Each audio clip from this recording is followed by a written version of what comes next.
Bonjour les audacieuses de la foi et bienvenue sur votre chaîne Osez vaincre.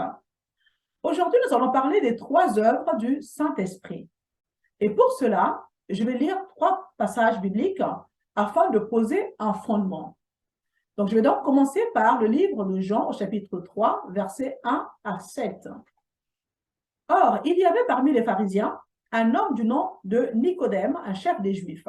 Il vint de lui trouver Jésus et il lui dit, « Maître, nous savons que tu es un enseignant envoyé par Dieu, car personne ne peut faire ces signes miraculeux que tu fais si Dieu n'est pas avec lui. » Jésus lui répondit, « En vérité, je te le dis, à moins de naître de nouveau, personne ne peut voir le royaume de Dieu. » Nicodème lui dit, « Comment un homme peut-il naître quand il est vieux?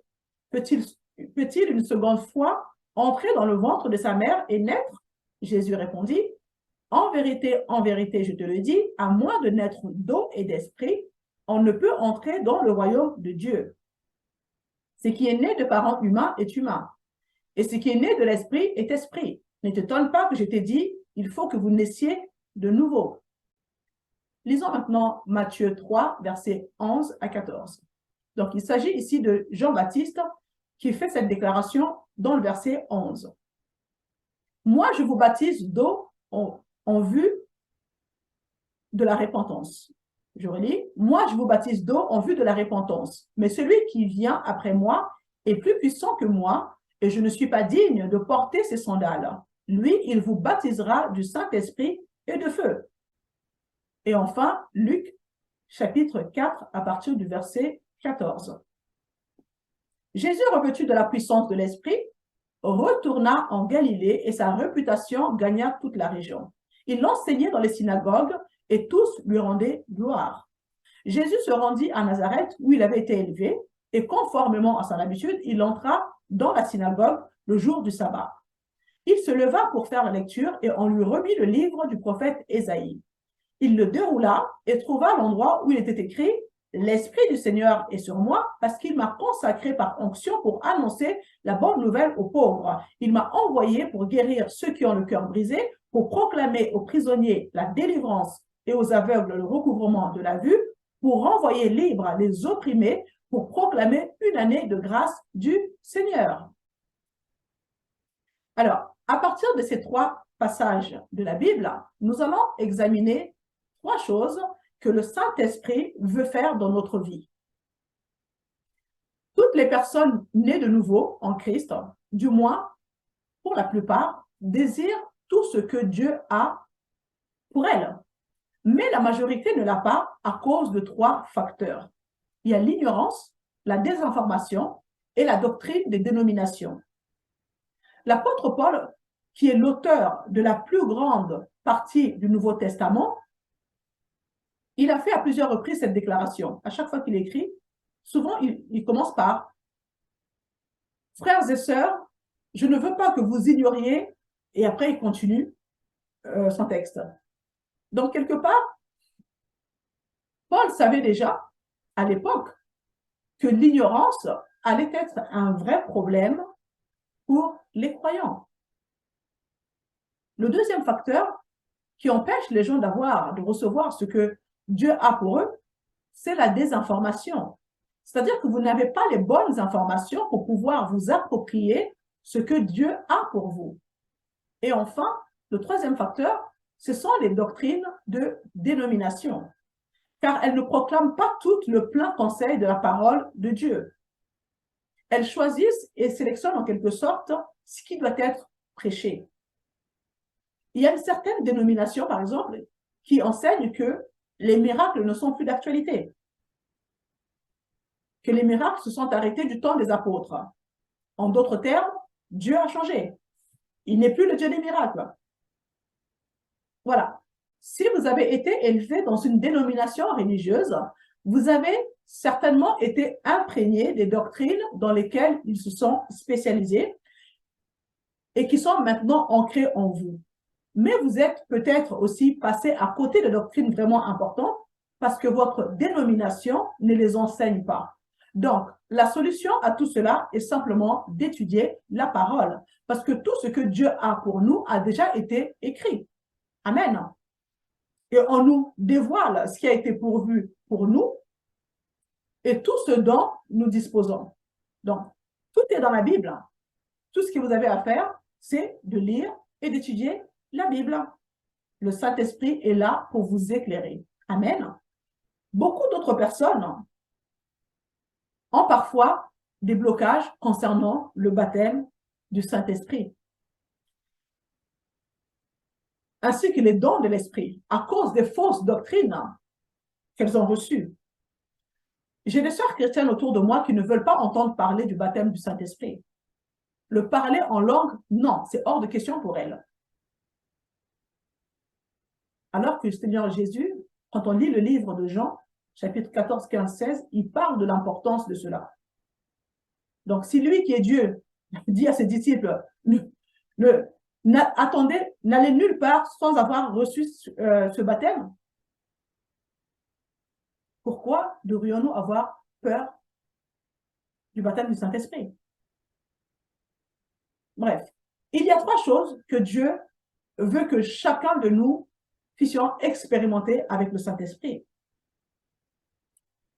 Premièrement, c'est que nous devons naître de nouveau, naître de l'Esprit. Amen.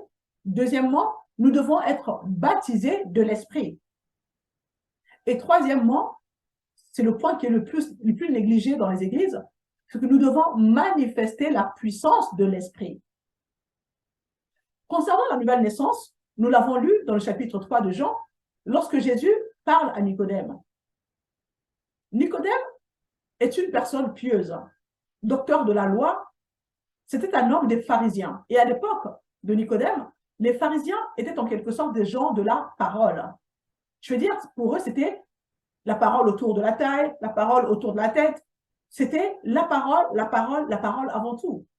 À tel point que même l'apôtre Paul a dû leur écrire en disant « La lettre tue, mais l'esprit fait vivre ». Et donc, ils avaient la parole, mais ils n'avaient pas l'esprit. Et donc, qu'est-ce qu'ils produisaient? La mort. Vous voyez? Donc, il existe encore ce genre de personnes autour de nous. Les pharisiens, les sadducéens, les jubésiens, ils sont toujours là. Ils ont juste changé de nom. Ils ont la parole, mais ils n'ont pas l'esprit. Jésus dit à Nicodème, il faut que vous naissiez de nouveau.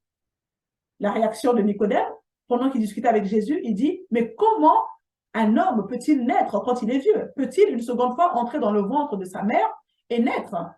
Nicodème a pensé que Jésus parlait d'une sorte de processus de naissance naturelle. D'où sa réponse. Amen. C'est alors que Jésus dit, non, ce qui est né des parents humains est humain, mais ce qui est né de l'esprit est esprit. Ne t'étonne pas que je t'ai dit, il faut que vous naissiez de nouveau. Donc, nous savons que Jésus parle d'une renaissance spirituelle. Et lorsque nous retournons au jardin avec Adam et Ève, quand ils ont perdu la relation avec Dieu, Dieu le Père avait parlé à Adam et Ève et leur avait dit, dans Genèse 2, 16 à 17, l'Éternel Dieu donna ce commandement à l'homme. Tu pourras manger de tous les arbres du jardin, mais tu ne mangeras pas celui-ci, car le jour où tu en mangeras, tu mourras. Et lorsque nous lisons la Bible, nous voyons qu'ils ne sont pas morts après avoir mangé le fruit de l'arbre interdit. Ils ont vécu plusieurs centaines d'années après avoir mangé de l'arbre. Donc, nous savons qu'ils ne parlaient pas, qu'il ne s'agissait pas d'une mort physique. Mais nous découvrons que ce qui leur est arrivé, c'est qu'ils ont été séparés de Dieu spirituellement. Parce que dans la création, Dieu a mis son esprit en eux. Car il dit, l'Éternel Dieu façonna l'homme avec la poussière de la terre, il insouffla un souffle de vie dans ses narines et l'homme devint un être vivant. Donc, à la lumière de ce que nous venons de lire, nous voyons que dans cet acte de la création, il y a la description de l'esprit, l'âme et le corps. Et l'esprit de Dieu est ce qui est entré dans Adam et Ève. Puis lorsqu'ils ont péché,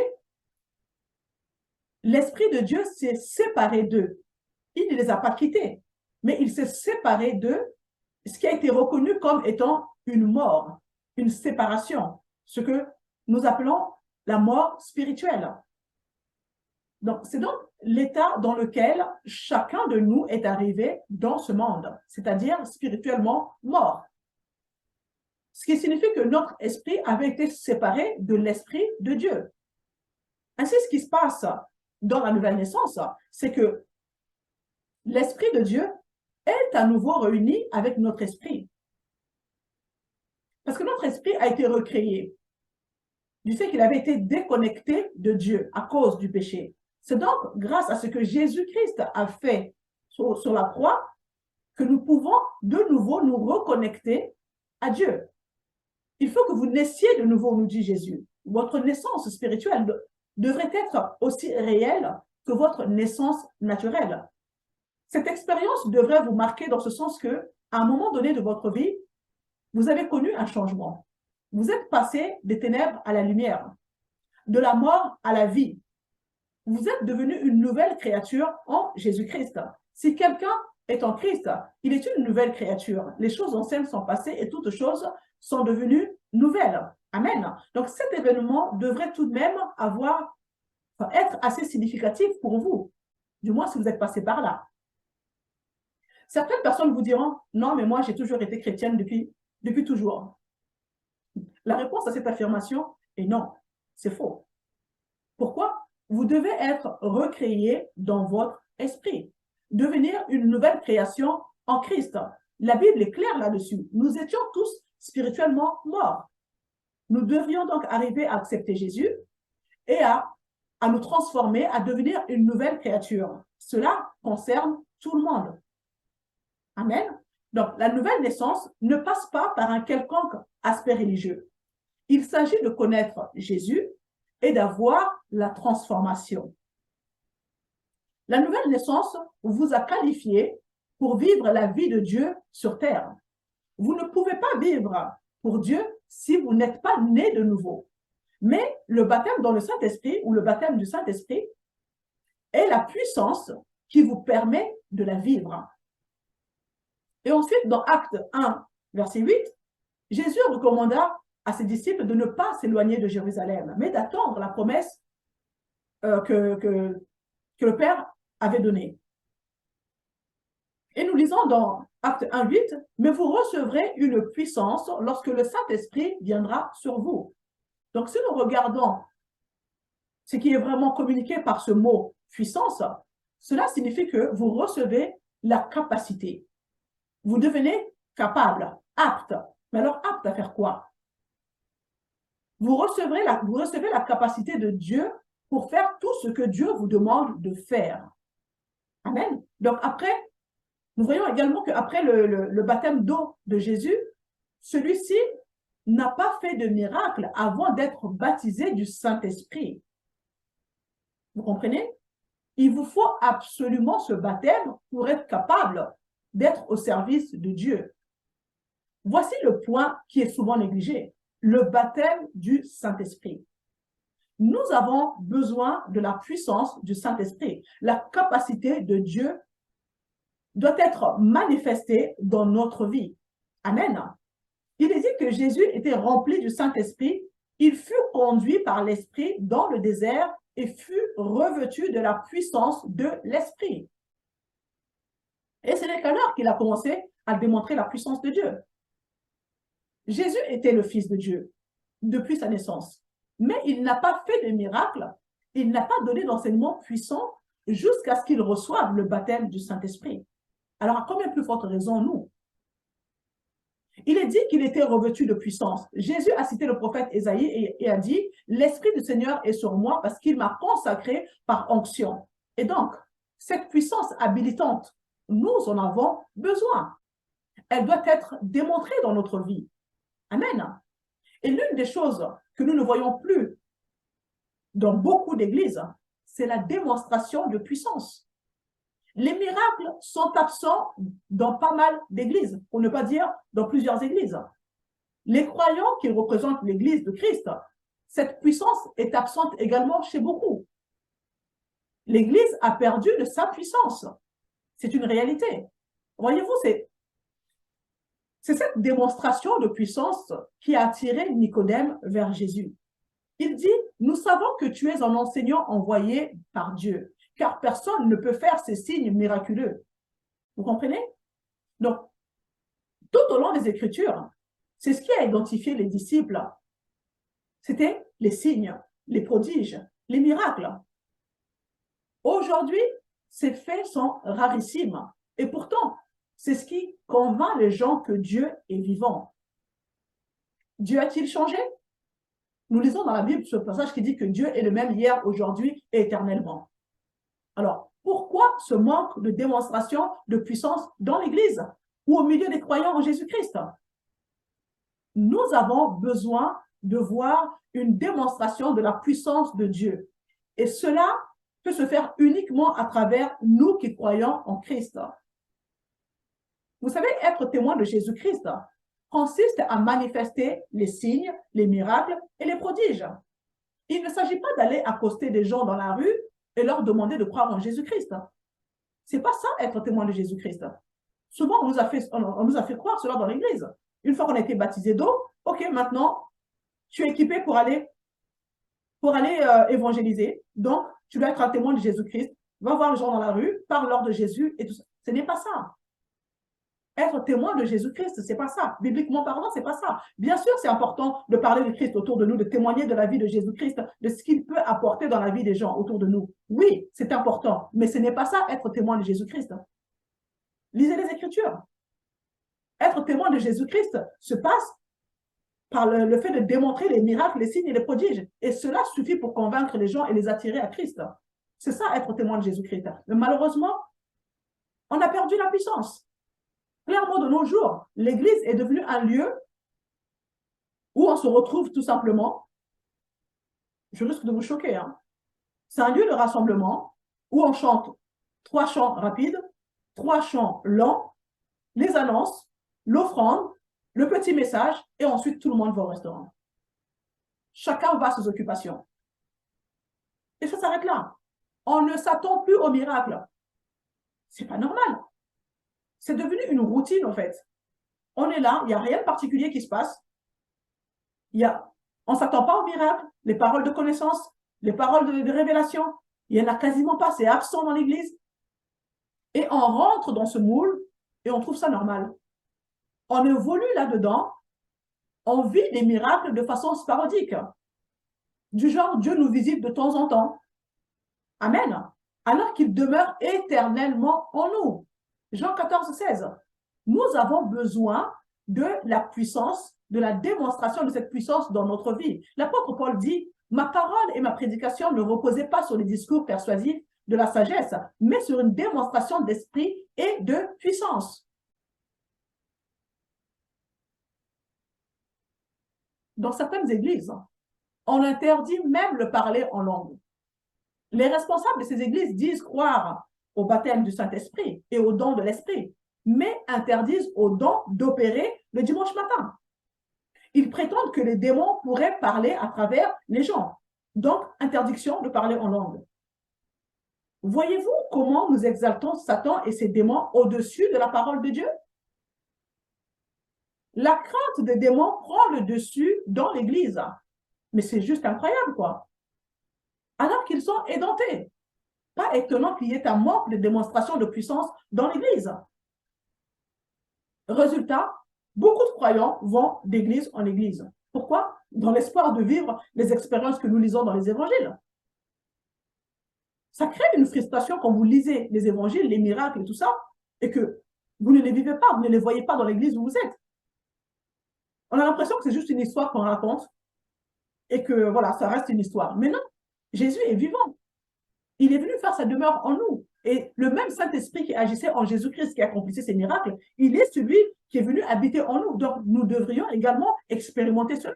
Mais ça devient tellement rare qu'à un moment donné, très franchement, pas étonnant que les gens puissent avoir une relation chrétienne qui soit morose, qui soit frustrante, et c'est pas normal. Nous avons besoin de cette puissance. On interdit aux gens de prier en langue, d'adorer en esprit. En fait, en quelque sorte, on fait taire le Saint-Esprit. Mais qui sommes-nous pour dire à Dieu quand il peut agir? Qui sommes-nous? C'est lui qui est à l'origine de ça, la prière en langue. Il le dit d'ailleurs dans Marc 16, il me semble, il dit que voici les miracles qui accompagneront ceux qui croient en mon nom. Ils parleront de nouvelles langues.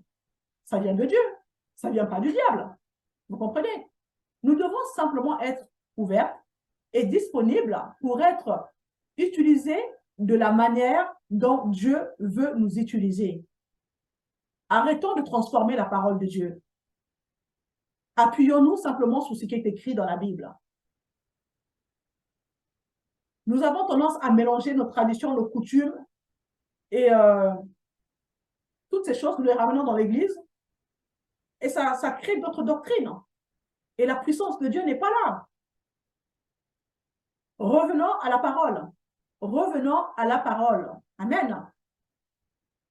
Je vous dis à la semaine prochaine pour la suite. Vous êtes bénis en Christ.